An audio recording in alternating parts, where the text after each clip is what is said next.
নমস্কার, কেমন আছেন সবাই? আমার আরও একটা নতুন ভিডিওতে অনেক অনেক স্বাগত। হৃদয়পুর উদয়ন সমিতি ক্লাবের পরিচালনায় অনুষ্ঠিত হয়েছিল দুদিনব্যাপী রক্তদান শিবির, বসে আঁকো প্রতিযোগিতা, এছাড়াও ছিল অক্সিজেন সিলিন্ডারের উদ্বোধন, চক্ষু ও স্বাস্থ্য পরীক্ষা শিবির এবং বৃক্ষরোপণ। তোমরা হয়তো ভাবছো শুধু এই বছর, না না, একদমই নয়। আমরা কিন্তু প্রত্যেকটা বছর নিজেদের মতন চেষ্টা করি সমাজ উন্নয়নের, সমাজের জন্য কিছু একটু করার।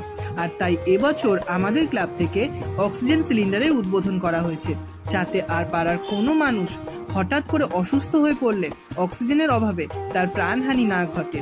আর এই মুহূর্তে যাদেরকে দেখছো, টুবাইদা, ভজনদা, সোনা কাকু, এছাড়া আরো অনেকে সবাই মিলে কিন্তু আপ্রাণ চেষ্টা করেছে এই অনুষ্ঠানটিকে সাফল্যমণ্ডিত করা। এছাড়াও ছিলেন অনেক গণ্যমান্য ব্যক্তিরা।